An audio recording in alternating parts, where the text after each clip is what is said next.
ஜனநாயக தமிழ் தேசிய கூட்டணியின் தொழிலாளர் தினம் யாழ்ப்பாணம் இணுவிலில் நடைபெற்றது. இணுவில் வரராச சேகர பிள்ளையார் ஆலயத்திற்கு அருகில் ஜொலி ரெஸ்டாரண்டில் இந்த நிகழ்வு நடைபெற்றது. நிகழ்வின் ஆரம்பத்தில் மண்கள விளக்கேற்றல் நடைபெற்றது. நிகழ்வில் அனைத்து கட்சித் தலைவர்களும் மங்கள விளக்கேற்றினர்.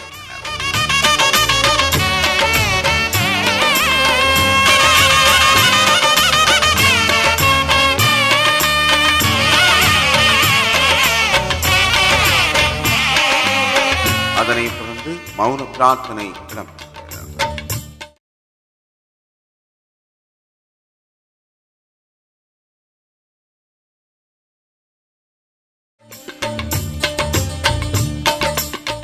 மௌன பிரார்த்தனையை தொடர்ந்து வரவேற்பு நடனம் இடம்பெற்றது.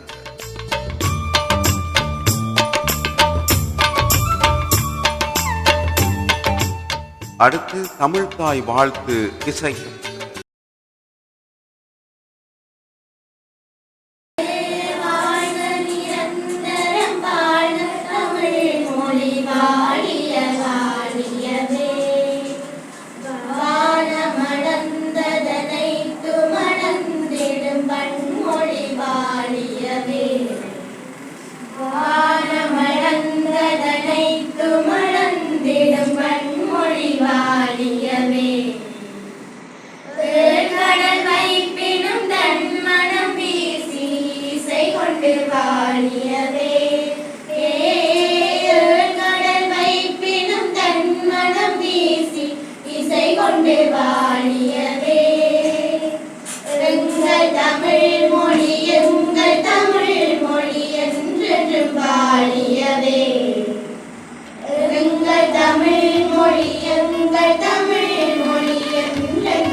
தமிழ்தாய் வாழ்த்தினை தொடர்ந்து வரவேற்புரை கொடுங்கள். இழப்பதற்கு ஒன்றுமில்லை, பெறுவதற்கே உலகம் காத்திருக்கிறது என்ற குரலுக்கும் அறைகூவலுக்கும் அமைவாக இன்றைய மேனாள் நிகழ்வினை ஒழுங்குபடுத்தி நடாத்துவதற்காக இங்கே வருகை வந்திருக்கின்ற நமது மாவட்ட பொறுப்பாளர், முன்னாள் வடக்கு மாகாண சபை உறுப்பினர் திரு பாலச்சந்திரன் கைதினண்ணா அவர்களை முதலில் இந்நிகழ்விற்கு நாம் தலைமை பொறுப்பை ஏற்குமாறு வரவேற்பதில் மகிழ்ச்சி அடைகின்றோம். வரவேற்புரையின் பின்னர் தலைமை உரை இடம்பெற்றது. தலைமை உரையினை முன்னாள் மாகாண சபை உறுப்பினர் திரு கஜதீபன் அவர்கள் நாடு முழுமையாக யாழ்ப்பாணம் உட்பட ஆயிரக்கணக்கான ரூபாய்களை அள்ளி கொடுத்து மக்களுக்கு சிவப்பு சட்டைகளை வாங்கி கொடுத்து ஊர்வலமாக திரட்டி கொண்டிருக்கக்கூடிய இந்த நேரத்தில் எந்தவித எதிர்பார்ப்புமின்றி இந்த மண்டபம் நிறைந்திருக்கக்கூடிய இந்த நேரத்தில் உள்ளபடியே தமிழ் தேசிய உணர்வு மக்கள் மத்தியிலே குறைந்து கொண்டு செல்வதா, தமிழ் தேசிய சிந்தனை எங்கே மக்கள் மத்தியிலே குறைந்து கொண்டு இல்லாமல் செய்துவிட முடியும் என்று சிந்தித்துக் கொண்டிருக்கக்கூடிய இந்த நேரத்தில் இத்தனை நூற்றுக்கணக்கானவர்கள் இந்த இடத்திலே அணிதிரண்டு இருப்பதை எட்டு உள்ளபடியே பெருமை அடைகிறேன், மகிழ்ச்சி அடைகிறேன். எங்களுடைய இனம், எங்களுடைய மக்கள் எப்பொழுதும் மான உணர்வு மிக்கவர்கள், சிந்தனை ஆற்றல் மிக்கவர்கள் என்பதை மீண்டும் ஒரு தடவை இந்த மேதினத்தின் மூலமாக நிரூபித்திருக்கிறார்கள் என்று நான் கருதுகிறேன். அந்த அடிப்படையில் தான் ஒரு காலத்தில் மேதின ஊர்வலங்கள் மூலமாக, மேதினங்கள் நடத்துவதன் மூலமாகவே இந்த மக்கள் மத்தியிலே புரட்சிகளை கொண்டு வர முடியும், இந்த மக்கள் மத்தியிலே மிகப்பெரிய மாற்றங்களை உருவாக்கி முடியும் என்று உலகம் கருதி கொண்டிருக்கக்கூடிய கம்யூனிச சித்தாந்தம் 20 மணி நேர வேலை 18 மணி நேர வேலை என்பதை குறைந்தது 10 மணி நேர வேலையாக ஆக்க வேண்டும் என்று இன்றைக்கு சரியாக 200 ஆண்டுகளுக்கு முன்னால் முதல் போராடியதையும் அதற்கு பின்னால் 8 மணி நேர வேலை வேண்டும் என்று போராடி அதை வென்றெடுத்ததையும் ஞாபகப்படுத்துவதான இந்த மேதின வரலாறு கூட இருக்கலாம். சுமத்தி இந்த நாட்டிலே ஆட்சி கூட வருகிறது. இந்த நாட்டினுடைய மின்சாரத்துறை அமைச்சர் நிலக்கரி ஊழல் மோசடியிலே மிக கோடிக்கணக்கான மக்கள் பயிர்களை சாப்பிட்டிருக்கிறார் என்று சொன்னதற்கு பிறகு அவர் மீதான நம்பிக்கை இல்லா பிரேரணை இந்த நாடாளுமன்றத்துக்கு வந்த பொழுது 159 நாடாளுமன்ற உறுப்பினர்களும் சேர்ந்து அவரை பாதுகாத்தார்கள். இதுதான் ஊழலுக்கு இந்த அரசாங்கம் செய்கிற மிகப்பெரிய ஒரு விடயமாக இந்த மண்ணிலே இந்த நாட்டிலே பார்க்க வேண்டியிருக்கிறது. அதற்கு பிறகு அடுத்த நாட்களிலே அவருக்கு மனசாட்சி உறுதி இருக்க வேண்டும். அவர் தன்னுடைய பதவியை ராஜினாமா செய்கிறார். ஆனபடியால் மிக மோசமான கடந்த மஹிந்த ராஜபக்ச ஆட்சி காலத்தில், கடந்த ரணில் விக்ரமசிங்கவுடைய ஆட்சி காலத்தில், கடந்த கோத்தபாய ராஜபக்சவுடைய ஆட்சி காலத்தில் எவ்வாறெல்லாம் இந்த அரசாங்க அமைச்சர்கள், அரசாங்கத்திலே பதவியில் இருந்தவர்கள் எப்படியெல்லாம் செயல்பட்டார்களோ அதை விட மோசமாக ஒரு சில ஆண்டுகள் முடிவதற்கு முன்னதாகவே இப்படியான செயற்பாடுகளில் இவர்கள் ஈடுபடுகிறார்கள் என்றால் அதனைத் தொடர்ந்து கட்சி தலைவர்களின் உரை இடம் நிகழ்வில் பிரதேச சபையின் தவிசாளர்கள், பிரதேச சபை உறுப்பினர்கள், பொதுமக்கள் என பலரும் கலந்து கொண்டனர்.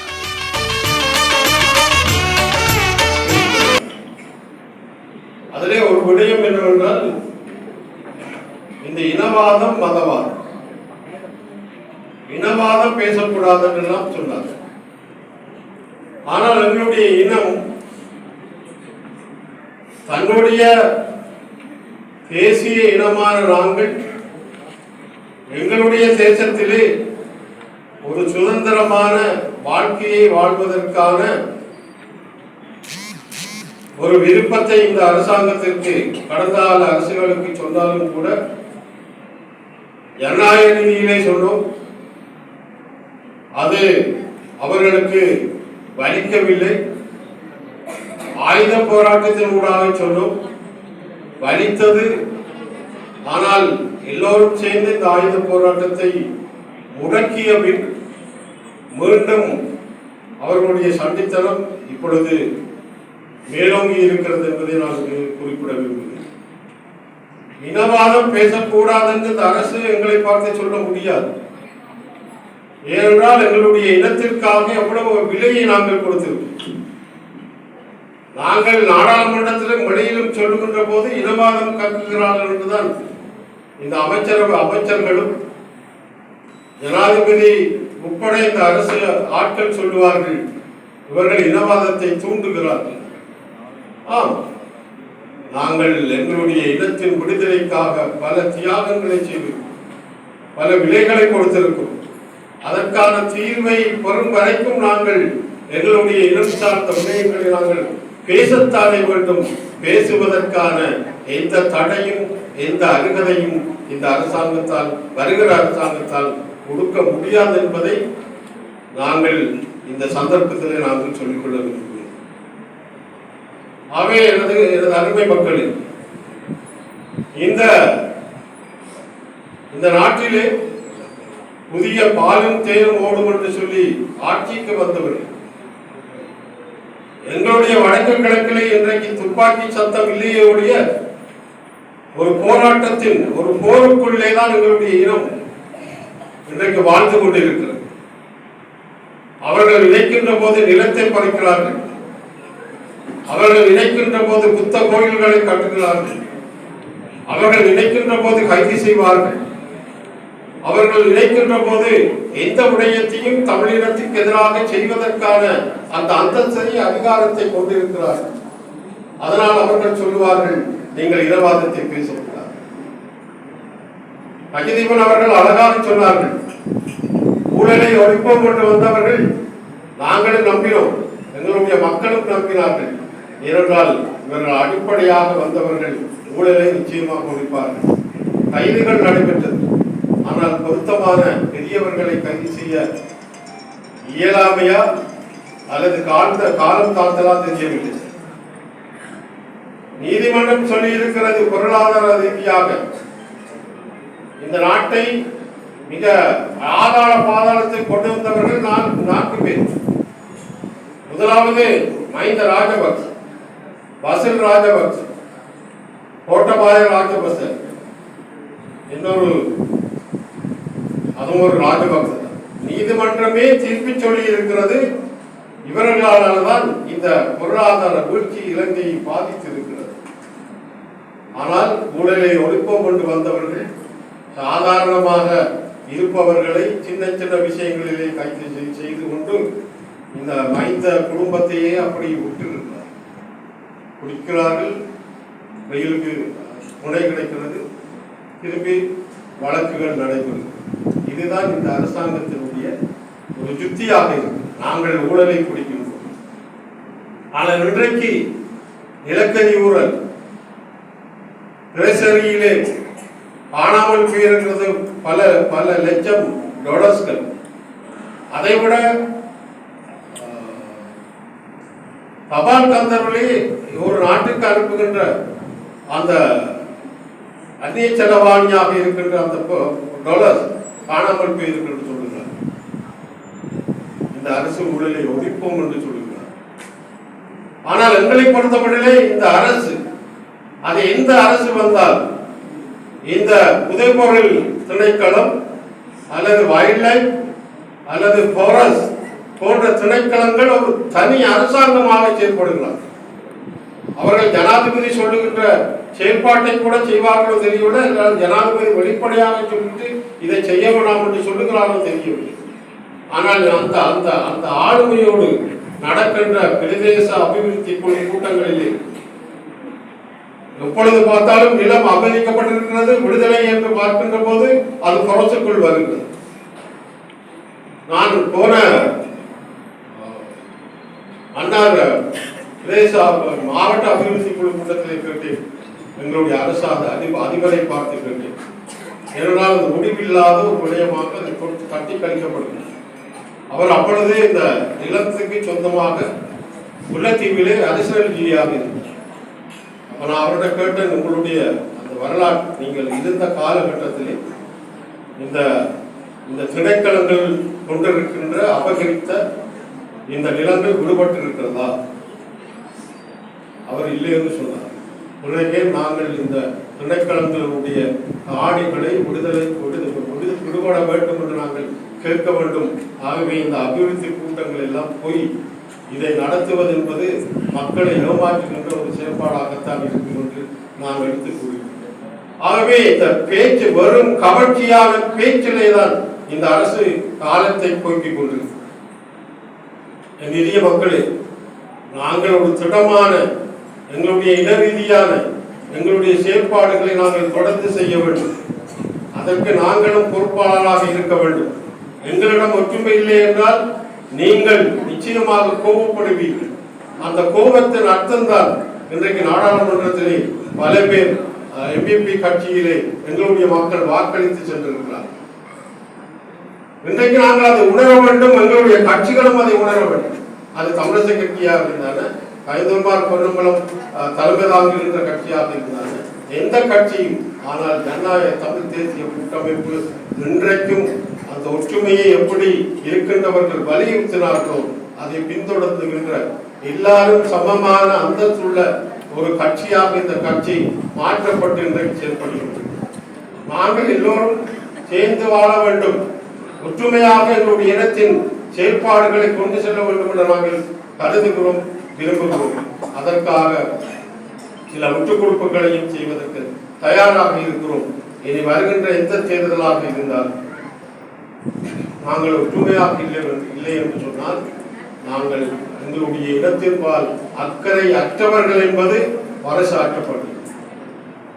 இன்றைக்கு இந்த என்பிபி கட்சியானது கிரியாசக்தி என்று சொல்லுகின்ற அந்த மிகவும் சட்ட ரீதியான ஒரு நிலையை அற்ற ஒரு ஜனநாயக தெரிவை கொண்டு செல்லாமல் தன்னகத்தே அந்த கிராம மக்களை மாற்றுவதற்கான ஒரு செயல்பாட்டை ஒரு அநீதியை செய்கிறது. அவை அந்த விடயத்தில் நாங்கள் மௌனமாக எங்களுடைய கட்சிகள் எல்லாம் தனித்தனித்து செயல்படுவோமாக இருந்தால் எங்களுடைய தேசத்தை அந்த செல்வா போல சொன்னது போல கடவுளுக்கு மேல கடவுள் கூட காப்பாற்றும். எனவே இங்கு வந்து வருகை தந்திருக்கின்ற இந்த அருமை பெரியோர்கள், தாய்மார்கள் எல்லோரும் இந்த இனத்தின்பால் அக்கறை கொண்டவர்களா, இந்த தமிழ் கட்சிகள் எல்லாரும் ஒன்றிணைக்கின்ற ஒரு வாய்ப்பை நீங்களும் சேர்ந்து செய்வதற்கான ஒரு சக்தியாக நீங்கள் மாற வேண்டும் என்று கூறி இந்த என்னுடைய ஜனநாயக தேசிய கூட்டமைப்பின் மேதன கூட்டத்தில் உண்மையிலே நாங்கள் இந்த அலை ஒரு தேசியத்தின் பால் அக்கறை கொண்ட மக்களுடைய அலையாக நாங்கள் பார்க்கக்கூடியதாக இருக்கிறது. ஆகவே நாங்கள் வலிந்து யாரையும் இழுத்து வரவில்லை, ஆணாக வந்த கூட்டம். ஆகவே எங்களுடைய இனத்தின்பால் அக்கறை கொண்ட அத்தனை பேரும் நாங்கள் ஒற்றுமையாக செயல்படுவதற்கான வாய்ப்புகளை நீங்களும் சேர்ந்து இந்த அரசு எங்களுக்கு எதிரான செயற்பாடுகளை நாங்கள் எதிர்க்கின்ற வகையிலே பல போராட்டங்களை அல்லது எழுச்சிமிக்க கோஷங்களை, எழுச்சிமிக்க போராட்டங்களை நாங்கள் நடத்தி நாங்கள் இந்த தேசத்தின் காவலர்கள் என்று சொல்கின்ற வாய்ப்பை நாங்கள் எல்லோரும் சேர்ந்து உண்டு பண்ண வேண்டும் என்று கேட்டு வாய்ப்பளித்ததற்கு நன்றி சொல்லி விடைபெறுகிறேன். நன்றி என்பதை கூட பாராளுமன்றத்தில் சொல்ல முடியாத ஒரு சூழ்நிலையில் தான் இந்த அரசாங்கம் இருக்கிறது. ஆகவே இந்த கொள்கைகள் எல்லாம் இருக்கலாம், கஞ்சாவும் இருக்கலாம், அம்மையும் இருக்கலாம். எங்களுடைய ஒரு பாராளுமன்ற உறுப்பினர் பாராளுமன்றத்தில் பேசும்போது சொன்னார், அதுக்குள்ள துப்பாக்கிகள் வந்திருக்க சொல்லி சொன்னார். அதுக்குள்ள என்ன இருக்குன்னு யாருக்கும் தெரியாது. ஆனால் அமைச்சர்களுக்கு தெரியும், அவர்கள் ரிலீஸ் பண்ணி வெளியில விட்டது. ஆகவே அடிப்படையிலே அவர்கள் ஊழல் புரிகிறார்களா இல்லையா, அந்த கொள்கைகளுக்குள் என்ன இருக்கிறது என்பது இதுவரை பொதுமக்களுக்கு அறிவிக்கவில்லை, பாராளுமன்றத்துக்கு அறிவிக்கவில்லை. அதே போல நிலக்கரி என்பது 750 கோடி ஒரு தரமற்ற நிலக்கரி உருவாக்கப்பட்டிருக்கிறது. இப்பொழுது அடுத்த பிரச்சனை, ஆஸ்திரேலியாவுக்கு கடன் பண்ணினாங்க, கடன் கொடுக்கலாம். திருப்பி கொடுக்கிற கடன் 25 மில்லியன் அமெரிக்க டாலர்கள் என்றால் எந்த காசுல 90 கோடிக்கு வேலை. 25 மில்லியன் அமெரிக்க என்ன சொன்னார்கள், இந்த இமெயிலுக்கு ஆக ஒருவன் உள்ள புகுந்து ஒரு கம்பெனிக்கு அனுப்ப வேண்டிய காசு அவர்கள் எடுத்து விட்டார்கள். ஆனால் எங்களுக்கு நாங்கள் அதுங்கிற பொழுது சொல்றாங்க ஒரு தரம் அதுக்குள்ள போலே. ஆனால் அந்த இமெயில அதாவது அந்த இமெயில் தரவுகள் யாராலும் கொடுக்கப்பட்டிருக்கலாம். இப்பொழுது சில பேரை பணி நீக்கம் செய்திருக்கிறார், தற்காலிக பணி நீக்கம்.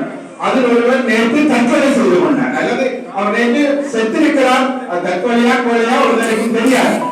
அவர்தான் இந்த ஊழலை கண்டுபிடித்தவர். இந்த காசு சம்பந்தப்பட்டவருக்கு போய் சேரவில்லை என்பதை கண்டுபிடித்தவரை இப்பொழுது இறந்திருக்கிறார். அவர் தானாக இருந்தாரா, தற்கொலை செய்தாரா, கொலை செய்யப்பட்டாரா, யாருக்கும் தெரியாது. இந்த 25 மில்லியன் என்பது ஒரே அடியாக அனுப்பப்பட்ட பணம் இல்லை என்று இப்பொழுது சொல்லப்படுகிறது. 5000-ஆக 10,000-ஆக அது தொடர்ச்சியாக அனுப்பப்பட்டதாக சொல்லப்படுகிறது. அந்த பணம் தொடர்ச்சியாக தான் போயிருக்கு. அது ஒரே நேரத்தில் கண்டுபிடிக்க முடியாமல் போனதான். இப்பொழுது சொல்றார்கள் நாங்கள் எப்படியும் அதை கண்டுபிடிப்போம் என்று. இன்னொரு தரப்பு சொல்கிறது, ஆஸ்திரேலியாவுக்கு போன காசு இப்பொழுது அமெரிக்காவுக்கு போய்விட்டது.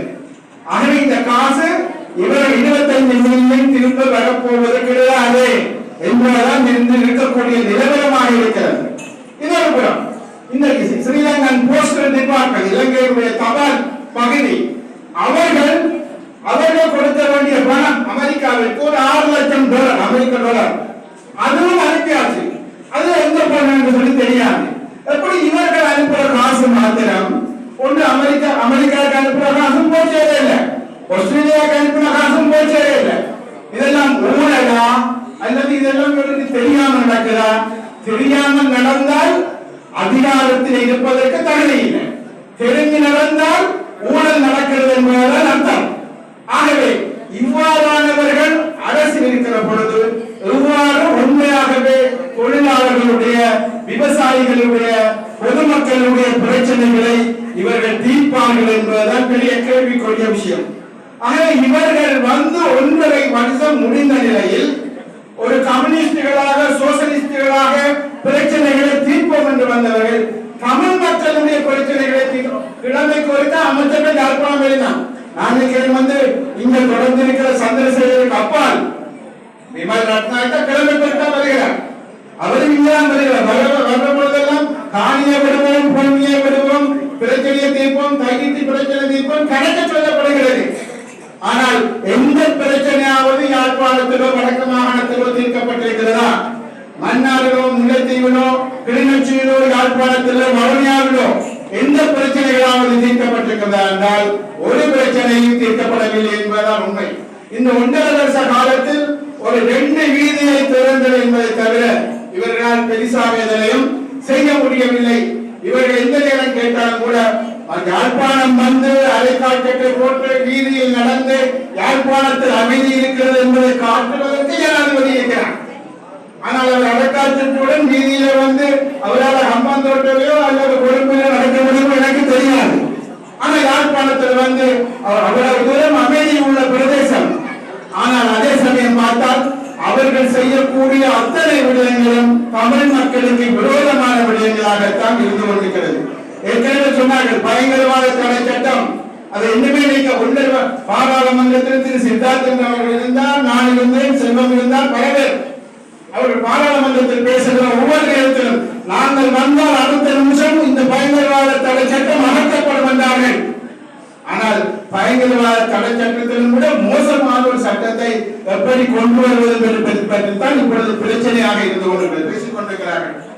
ஆகவே இவ்வாறான ஒரு சூழ்நிலை காணி பூமிகளை எப்படி உங்களுக்கு தெரியும், ஒரு சட்டவிரோதமாக யாருக்கோ சொந்தமான காணியில் ஒரு சட்டவிரோதமான முறையில் ஒரு புத்தகங்களை கட்டி அந்த பிரச்சனையை தீர்ப்பதற்கு வந்த அரசாங்கம் எல்லோருக்கும் தெரியும் இது மிக மிக மோசமான சட்டவிரோதமான செயற்பாடுகள் என்று தெரிந்தும் கூட இன்று வரை அந்த பிரச்சனையை அரசாங்கம் கால விரயம் செய்து கொண்டுதான் ஸ்ரீலங்கா அரசினுடைய அடக்குமுறைகளை உடைத்தருவோம் எனும் துணைப்பொருளிலே இந்த மேதின நிகழ்ச்சியை கலந்து கொண்டிருக்கின்ற ஜனநாயக தமிழ் தேசிய கூட்டணியினுடைய பங்காளி கட்சியின் தலைவர்கள், உள்ளூராட்சி மன்ற தவிசாளர்கள், உபதவிசாளர் உறுப்பினர்கள் மற்றும் இங்கே வருகை வந்திருக்கின்ற கட்சியினுடைய உறுப்பினர்கள் அனைவருக்கும் மாலை நேர வணக்கம்.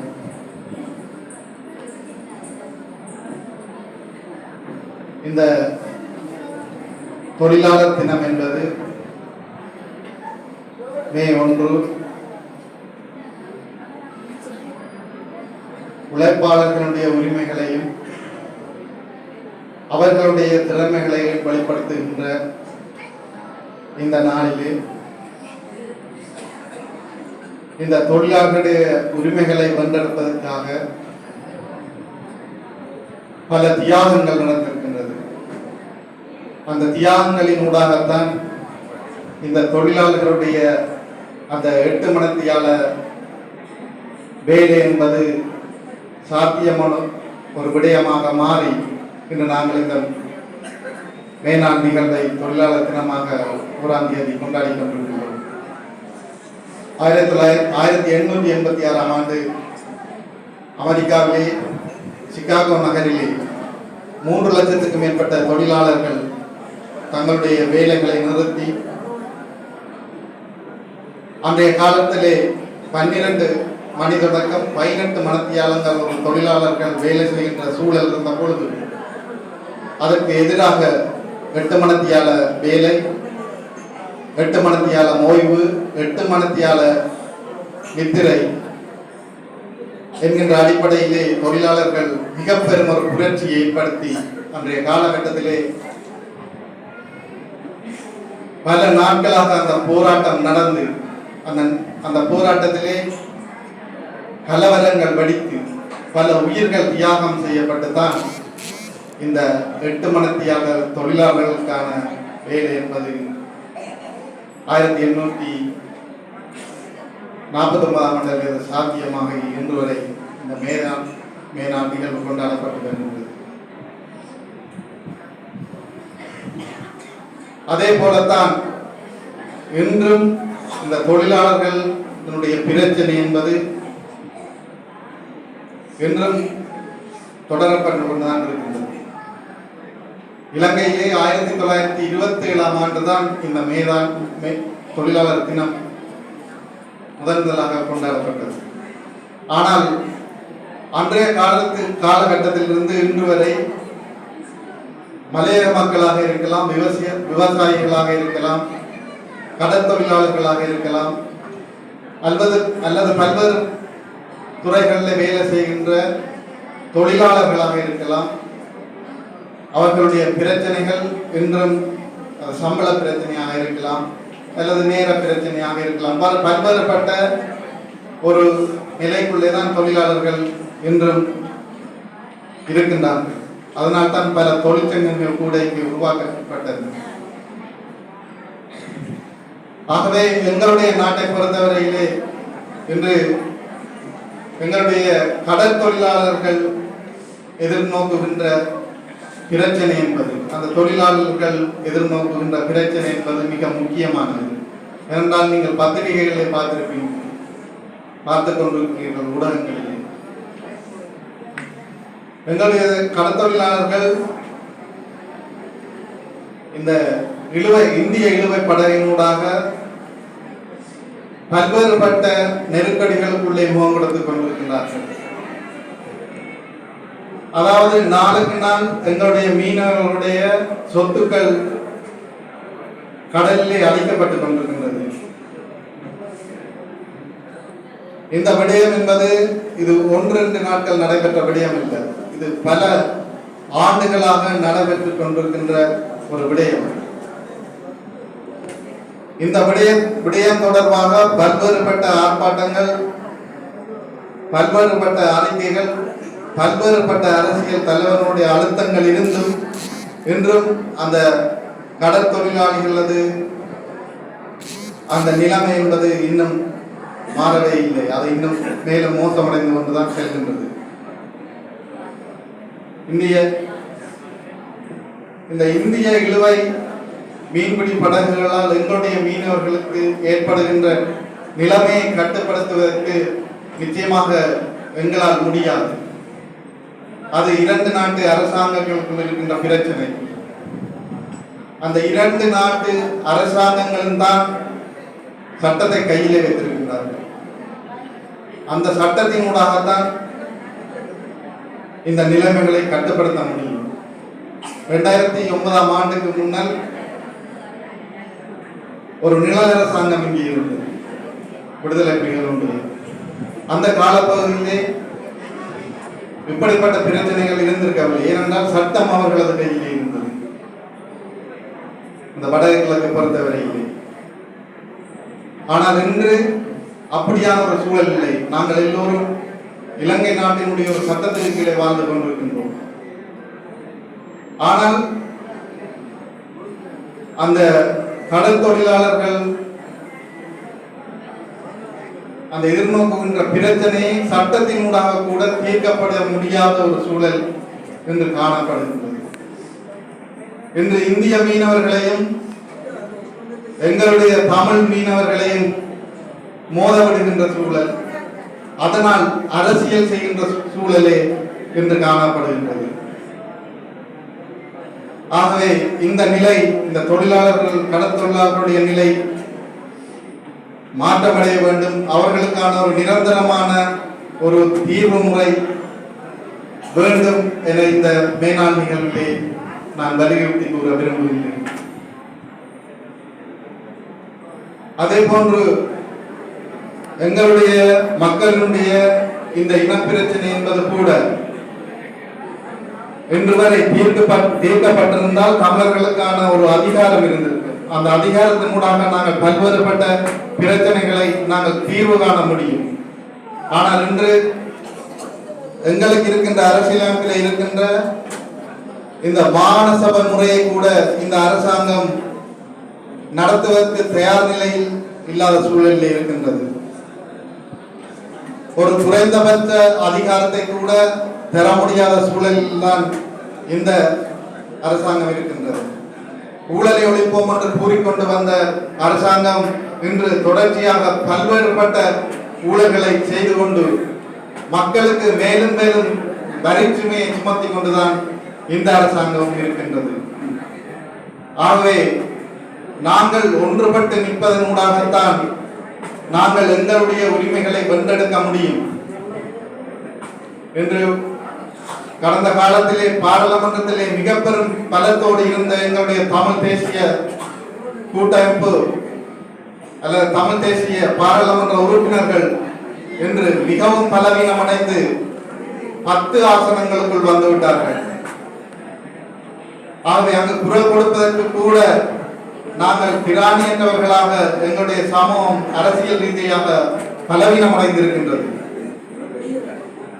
ஆகவே நாங்கள் இந்த மேனாள் அறவுகளிலே நாங்கள் எல்லோரும் ஒன்றுபட்டு செயற்பட வேண்டும் என்பது என்னுடைய நிலைப்பாடாக நான் இந்த இடத்திலே கூற விரும்புகின்றேன்.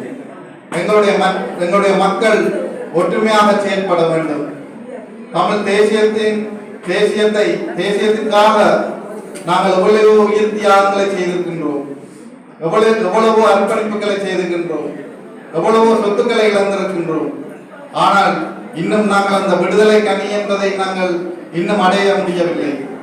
ஆகவே நாங்கள் எங்களுக்கான ஒரு தீர்வை பெறும் வரையில் நாங்கள் எல்லோரும் ஒன்றுபட்டு செயல்பட்டு எங்களுடைய தமிழ் தேசிய இலக்கை வந்தடைய வேண்டும் என கேட்டு எனது இந்த கருத்துரையை நிறைவு செய்கின்றேன்.